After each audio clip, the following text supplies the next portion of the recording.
बोलो सल्ले अला बोलो मुस्तफा बोलो बोलो सल्ले अला बोलो मुस्तफा बोलो। पहला बंद हजरत मुलाहिदा फरमाइएगा कि अल्लाह के हबीब की मदहोसना करो, अल्लाह के हबीब की मदहोसना करो। अब आइए हज़रात सामईन, चूँकि तहज्जुद का वक्त है, हज़रत अकाबिर स्टेज में तशरीफ रखते हैं। मैं बिला किसी ताख़ीर के हज़रत मौलाना इफ्तिखार साहब नदवी ये कहते हुए, चूँकि जो तरतीब बनी थी वो हज़रत मौलाना शिबली साहब अल-कासमी की तरतीब थी, नाम उनका था, लेकिन माजरत पेश करते हुए मैं हज़रत मौलाना इफ्तिखार साहब नदवी जो गुजरात से तशरीफ लाए हैं, अल्लाह वाली शख्सियत है, अल्लाह बिज़िक्रिल्लाहि तत्मइन्नुल क़ुलूब के मिज़दाक़ है, मैं हज़रत वाला से निहायत अदब के साथ दरख्वास्त गुजारूँ कि तशरीफ लाएं और अपनी कीमती नसीहत से सामईन को मुस्तफ़ीज़ फरमावें। ज़िंदगी फ़ानी है, सजाने की ज़रूरत क्या है, हुस्न दुनिया को दिखाने की ज़रूरत क्या है, ऐसे आमाल करो कि रूह से खुशबू निकले, इत्र कपड़ों पे लगाने की ज़रूरत क्या है। माइक पर हज़रत मौलाना इफ्तिखार साहब नदवी दामद बरकातहुमुल आलिया।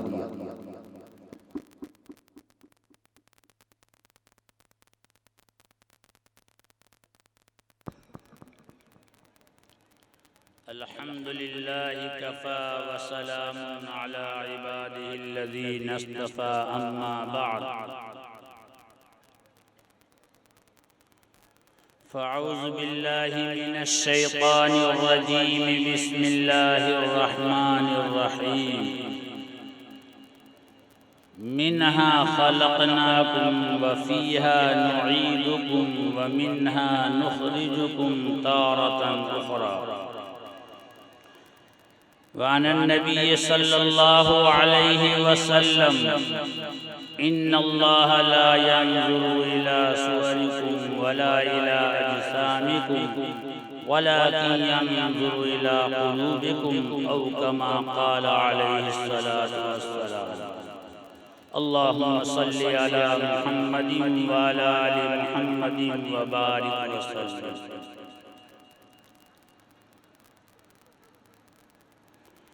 मेरे बुजुर्गों और दोस्तों, वक्त अभी गुफ्तगू करने का मेरे ख्याल से अब नहीं रहा, और अजीब बात यह है कि मुझे पहली मर्तबा बिहार के जलसे में शरीक होने का मौका मिला।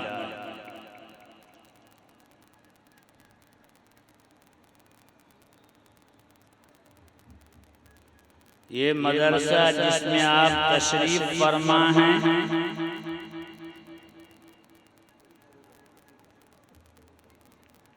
बंदा इस मदरसे के कायम होने से पहले हज़रत मास्टर साहब की ज़िंदगी में उनकी शफ़क़त, उनकी मोहब्बत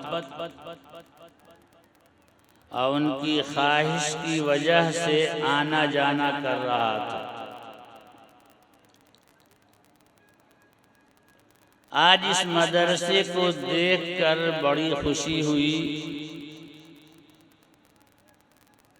और हुस्नुर रहमान साहब नदवी, जिनको लोग मुफ्ती साहब भी कहते हैं लेकिन मेरे अजीज़ हैं, उनकी हुस्न नीयत और हुस्न सीरत और हुस्न इंतज़ाम को देखकर बहुत खुशी हुई। अल्लाह तबारक व तआला इस इदारे को इल्मी, अमली और तहरीकी एतबार से पूरे इलाक़े के लिए पूरे सूबा के लिए नमूना बनाए। और हज़रत मास्टर साहब जिनको मैं खूब अच्छी तरह से जानता हूँ, अल्लाह उनको गरीक़ रहमत करे, बड़े मुखलिस थे और वसूली थे। उसूल के मुताबिक वो अपनी ज़िंदगी गुजारते थे। मेरे नज़दीक तो उन्हीं की इखलास और उनकी फ़िक्र और उनके कुढ़न का ये नतीजा है कि अल्हम्दुलिल्लाह इतने तलबा हाफिज़ हुए और हो रहे हैं, और इंशाअल्लाह ये इदारा तेज़ी के साथ तरक्की करता रहेगा। मेरे दोस्तों, आपने बहुत सारे उलमाए किराम की तकरीरें सुन ली हैं और बहुत सारे बाकी हैं। मैं चंद बातें आपके सामने पेश करता हूँ, बिल्कुल आसान ज़ुबान में, चूँकि मुझे तकरीर नहीं करनी है, आपसे गुफ्तगू करनी है। देखिए, अल्लाह तबारक व तआला ने इंसान को दो चीज़ों से पैदा किया है। मुख्तसर बात करनी है। एक तो यही जिस्म है जिसको हम देख रहे हैं, एक रूह है। जिस्म को अल्लाह तबारक व तआला ने मिट्टी से पैदा किया है, और इस जिस्म की ग़िज़ा, इसकी दवा, इसको क़ुव्वत पहुँचाने वाली चीज़ें अल्लाह तबारक व तआला ने तमाम की तमाम चीज़ें इस जिस्म के लिए जो मिट्टी से बना है, उसको मिट्टी ही से पैदा किया है। हम खाना खाते हैं, वो मिट्टी से पैदा है। हम दवाई खाते हैं, वो भी मिट्टी से बनती है दवाई। और क़ुव्वत पहुँचाने वाली टॉनिक वगैरह जितनी चीज़ें हैं, तमाम की तमाम चीज़ें मिट्टी से बनाई जाती है, शक्ल उसकी अलग अलग होती है। इसलिए कि अल्लाह तबारक व तआला ने इस जिस्म को मिट्टी से बनाया है, और इस जिस्म को फिर मिट्टी ही में जाना है, और मिट्टी में जाने के बाद ये जिस्म ख़त्म हो जाएगा। दूसरी चीज़, इस जिस्म के अंदर अल्लाह तबारक व तआला ने रूह को रखा है।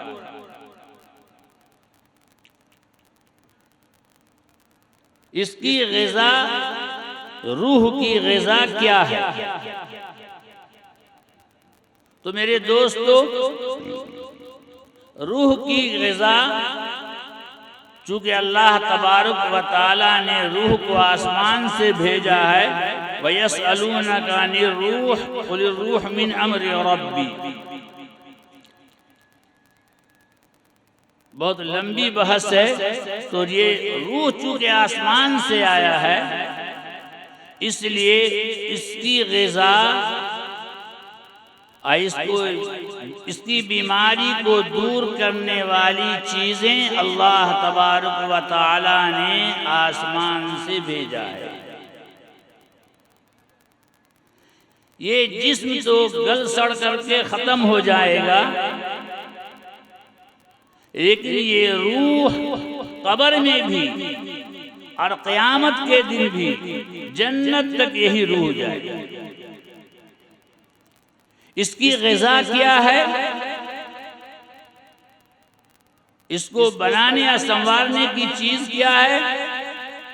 तो मेरे दोस्तों, वो नमाज है, रोज़ा है, हज है, ज़कात है, कुरान है, कुरान की तिलावत है, ज़िक्रुल्लाह है, अखलाक है, ये जो अच्छी अच्छी चीज़ें हैं जो अल्लाह तबारक व तआला ने आसमान से भेजा है ताकि इस रूह को ग़िज़ा के तौर पर इसकी बीमारी को दूर करने के लिए, इसको क़ुव्वत पहुँचाने के लिए अल्लाह ने आसमान से भेजा है। और उम्मत मुहम्मदी सल्लल्लाहु अलैहि वसल्लम को ख़ास तौर पर और पूरी इंसानियत को ये बतलाने के लिए कि तुम्हारा असल मकसद तुम्हारा रूह है, तुम अपनी रूह को क्या करो, क़ुव्वत दो, मजबूत बनाओ, ये असल चीज़ है। आज हमारी तमाम की तमाम मेहनतें इस जिस्म को संवारने के लिए, अच्छा कपड़ा हो, अच्छी ग़िज़ा हो, अच्छा खाना हो और अच्छी दवाई हो। इस ये बीमार पड़ जाए, बुखार लग जाए, कमज़ोर पड़ जाए तो इसको दुरुस्त करने के लिए हमें फिक्र है जो कि गल सड़ जाने वाला है। लेकिन वो चीज़ जिसके निकल जाने के बाद इंसान खा उसका बाप क्यों न हो, उसको अपने घर में रखने के लिए तैयार नहीं होता, और उसी रूह पर ये दुनिया का तमाम नेमतों का मदार है, उस रूह के लिए हम कुछ नहीं करते।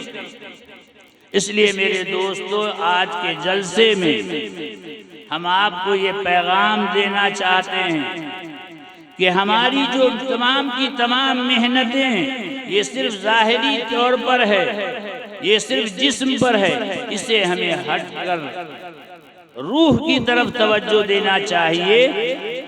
क्योंकि हमारा रूह अगर बीमार है, और रूह की बीमारियां क्या है, नमाज का न पढ़ना, रोज़े का न रखना, माल के पीछे पड़ना, हसद, कीना, कपट, गुस्सा, इख्तिलाफ, लोगों के माल को छीन लेना, लोगों के माल को हड़प लेना, मेरे दोस्तों ये सब रूह की बीमारी है। हमें इसकी तरफ भी तवज्जो देनी चाहिए। और इसके लिए अल्लाह तबारक व तआला ने इसके भी हॉस्पिटल को तैयार किया है। ये जो हमारे बच्चे तैयार होते हैं, ये असल रूहानी ग़िज़ा के लिए। लोग सवाल करते हैं, हाफिज होने के बाद, मौलवी होने के बाद इसकी जिंदगी का क्या? तो मेरे दोस्तों, हमारी नजर, हमारा रूह बीमार है, हमारा ज़हन बीमार है, इसलिए हमने ज़ाहिरी चीज को यही समझ लिया है कि वही रज़्ज़ाक़ है। हालांकि रज़्ज़ाक़ तो अल्लाह की ज़ात है। आपने देखा होगा कि जो हाफिज होते हैं, जो आलिम होते हैं, वो दीन के खातिर तो दूसरों के सामने हाथ फैलाते हैं, लेकिन मेरे दोस्तों याद रखिए, जो इत्मीनान, जो सुकून, जो रहन सहन हुफ़्फ़ाज़े किराम, उलमाए किराम को अल्लाह तबारक व तआला ने नसीब फरमाया है, वो दूसरों को नसीब नहीं है। मैं अपने भाइयों उलमाए किराम से कहा करता हूँ कि भाइयों देखो, दो चीज़ें हैं, जिस तरह जिस्म और रूह है, उसी तरह एक है इत्मीनान, राहत, सुकून, और एक है परेशानी। हमारे मौलवी हजरात को अल्लाह तबारक व तआला ने इत्मीनान और सुकून नसीब फरमाया है। हमारे जो भाई बैठे हुए हैं, अक्सर तो चले गए, लेकिन जो बैठे हुए हैं उनसे मैं कहता हूँ कि आप अपने बच्चों को दीनी तालीम दिलाएं। रिज़्क़ का मालिक अल्लाह है, और चीज़ों के तो नहीं, लेकिन इंशाअल्लाह बुढ़ापे में आपकी खिदमत, यही आपके जो बेटे हाफिज होंगे, जो आलिम होंगे, वही ये करेंगे। दूसरों से उम्मीद बहुत कम होती है। जाहिल अगर आपका बेटा है तो आपकी खिदमत कर सकता है, लेकिन मेरे दोस्तों जिन चीजों के पीछे बार बार मैं खोल के नहीं कहना चाहता कि लोग पीछे पड़े हुए हैं, याद रखिए कि जिन जिन लोगों ने इन बच्चों को हकीर समझा, इस इदारे को हकीर समझा, वो दौलतमंद तो हो गए हैं, लेकिन मेरे दोस्तों उनकी जिंदगी से सुकून नाम की चीज खत्म हो गई है, इत्मीनान नाम की चीज खत्म हो गई है। अब वो बुढ़ापे में अपनी औलाद से जो उम्मीद और तमन्नाएं रखते हैं कि वो हमें हमारी खिदमत करेंगे, मेरे दोस्तों पैसा रहते हुए वो तड़पते हुए रहते हैं, घर में उनसे कोई बात करने वाला नहीं होता। इसलिए मेरे दोस्तों दीनी इदारे की खिदमत करने वाले और हुफ्फाज उलमा की कदर करें। हमारे गुजरात में तो बहुत कदर है, बिहार के अंदर उलमा की कदर नहीं, बहुत तहकीर से उनकी तरफ देखते हैं। याद रखिए ये निस्बत की वजह से अल्लाह की तरफ इनकी निस्बत है, अल्लाह के रसूल सल्लल्लाहु अलैहि वसल्लम की तरफ निस्बत है। मेरे दोस्तों इनको हकीर समझना, इदारे को हकीर समझना, गोया कि आप दीन को हकीर समझना। इसकी वजह यही है मेरे दोस्तों कि हमारा रूह बीमार है। हमें अहलुल्लाह अल्लाह वालों के पास जाकर के, जो इस बीमारी के डॉक्टर हैं, उनके पास जाकर के हमें अपना इलाज करवाना चाहिए। अल्लाह तबारक व तआला ने कुरान में फरमाया है, इन्ना नहनु नज़्ज़लना ज़िक्रा व इन्ना लहू लहाफ़िज़ून। गांव का मुखिया हो, ब्लॉक में वीडियो को जानने वाला हो, तो लोग उसके पीछे पीछे चलते हैं, ये हमारा काम बना देंगे, उनसे टकराते नहीं हैं। इसलिए कि अगर इनसे टकरा गए तो दुनिया के ओहदेदारों से इनका ताल्लुक है, आज नहीं तो कल हमें ये नुकसान पहुंचा सकते हैं। मेरे दोस्तों ये जो मैंने आयत पढ़ी है, इसमें अल्लाह तबारक तआला कहते हैं कि हमने ये कुरान को नाजिल किया है और हम ये कुरान की हिफाजत करने वाले हैं। तो अल्लाह तबारक तआला कुरान की हिफाजत किससे करवाता है? तो मेरे दोस्तों ये इन छोटे छोटे बच्चों से हिफाजत करवाता है। लंबी गुफ्तगू में मिसाल देता टाइम नहीं है, इनसे अल्लाह तबारक व तआला कुरान अपने कुरान की हिफाजत करता है। गोया कि ये अल्लाह वाले हैं, अल्लाह के कुरान को रटते हैं, अल्लाह के कुरान को याद करते हैं। तो मेरे दोस्तों आप खुद समझिए कि जब वीडियो और मुखिया के जानने वाले, उनके ताल्लुक वाले से आपको खौफ है, डर है कि वो हमें नुकसान पहुंचा सकते हैं, या ये उम्मीदें हैं कि ये हमसे काम बना देंगे, तो मेरे दोस्तों याद रखिए कि अल्लाह छोड़ देगा जिनको अल्लाह ने अपनी कुरान, अपनी किताब की हिफाजत के लिए मुंतखब फरमाया है। मेरे दोस्तों कभी आप अगर उससे टकराएंगे तो याद रहे अल्लाह आपको नहीं छोड़ेगा। इसलिए जरूरत है इस इलाके में कि अल्लाह तबारक व तआला के दीन का काम जहां भी हो रहा है, खास तौर से इदारे में, आज इदारा ये इस्लामी किला है, उलमाए किराम ने बड़ी फजीलतें आपके सामने सुनाई है, लेकिन ये सब चीज़ों के बावजूद इस इलाके के एतबार से मुझे जो बात कहनी है वो यही कि आप इन इदारे को, जहाँ भी हो इदारा, उसको आप अच्छी नज़र से देखें। आप अच्छी नज़र से देखेंगे, इसका देखना भी सवाब, इसके दामे दिल में सुखने, इसकी मदद करना, हाथ से हो, पाँव से हो, जुबान से हो, पैसे से हो, अगर आप इनकी मदद करेंगे अल्लाह आपकी मदद करेगा। क्यों? इसलिए कि ये अल्लाह की तरफ इसकी निस्बत है, मुहम्मदुर रसूलुल्लाह सल्लल्लाहु अलैहि वसल्लम की तरफ इसकी निस्बत है। ये बच्चे जो हाफिज हुए हैं, बड़े अफसोस की बात है, हमने सोचा था कि यहाँ जो लोग बैठे हुए हैं ये 100-100 रुपये कम से कम देंगे तो एक एक बच्चे का कम से कम इनाम का 5,000-6,000 हो जाएगा, क्योंकि मैं जलसे में शरीक होता रहता हूँ। लेकिन अफसोस आया यहाँ तमाम के तमाम लोग मोबाइल के स्कीम के इंतजार में तो रहते हैं जी, अपने कपड़े, अपनी कुर्सी, अपने बिस्तर के सजाने में लगे रहते हैं। लेकिन मुझे अफसोस हुआ कि इनाम की जो फहरिस्त है वो 0 है। आप इनकी हौसला अफजाई करते, अल्लाह के नाम पर इनको देते कि अल्लाह के कुरान के हाफिज हुए हैं, तो मेरे दोस्त तो आपके घर में बरकत, आपके कमाई में बरकत। आइंदा से इसका ख्याल रखे, हर शख्स कम से कम 100 रुपया लेकर के आए, और जो अल्लाह जिसको अल्लाह ने दिया है वो कम से कम 500 रुपये लेकर के आए।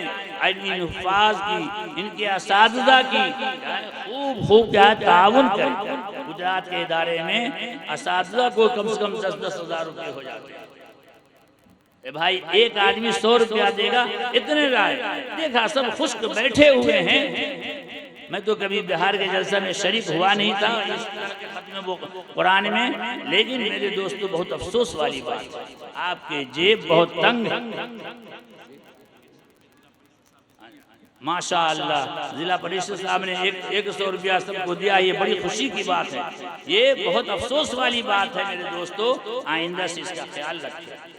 बंदा बहुत सारे जलसों में जाया करता है इनाम देख करके, ये तो सिर्फ रुपया की मैंने बात की। इसलिए मेरे दोस्तों इस इदारे को अच्छी नज़र से देखें। हमारे बिहार की फजीलत है बहुत सारी चीज़ों में, उसमें से एक इमारत शरिया भी है, जो वाकई हम लोग कहीं भी रहते हैं तो फख्र करते हैं उस पर।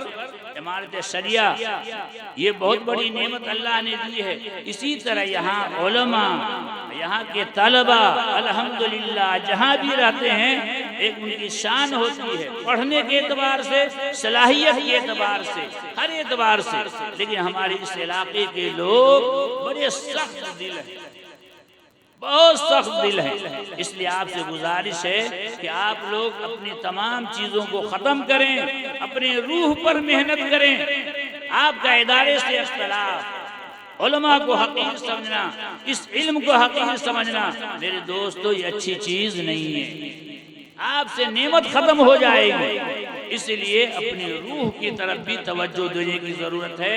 अपनी नमाज, अपने रोज़े, अपनी ज़कात और जिन पर हज वाजिब है, हज, ज़िक्रुल्लाह, इसकी तरफ भी तवज्जो दें। इसलिए कि आज नहीं तो कल आप इस दुनिया से चले जाएंगे। नंबर 2 एक बात जो मुझे कहनी है, कुरान का नुज़ूल मेरे दोस्तों अपनी जिंदगी को संवारने के लिए हुआ है। बिल्कुल आसान जुबान में मैं आपसे बात करना चाहता, ये दस्तूर हयात है ये कि जिंदगी हम किस तरह गुजारें। कुरान इसलिए आया है, लेकिन अफसोस वाली बात यह है कि कुरान पर तो अमल नहीं करते, लेकिन जब मर जाते हैं तो कुरान खानी जरूर करवाते हैं। इसके बारे में उलमा से पूछिए कि कुरान का सवाब कैसे मिलेगा, क्या मिलेगा। ये समझिए ये कुरान दस्तूर हयात है, जिंदगी किस तरह गुजारा जाए, किस तरह रहें जिंदगी में, घरेलू हालात हमारे कैसे रहें, मर्द औरत के ताल्लुकात कैसे रहें, इसके लिए कुरान का नुज़ूल हुआ है। मेरे दोस्तों हम लोगों ने इसको रामायण की तरह ये समझ लिया है कि ये पाक किताब है, इसको चूम लो, रमजान में थोड़ी बहुत तिलावत कर लो, जरूरी है वो भी। लेकिन हम लोगों का जो बर्ताव है आज वो एक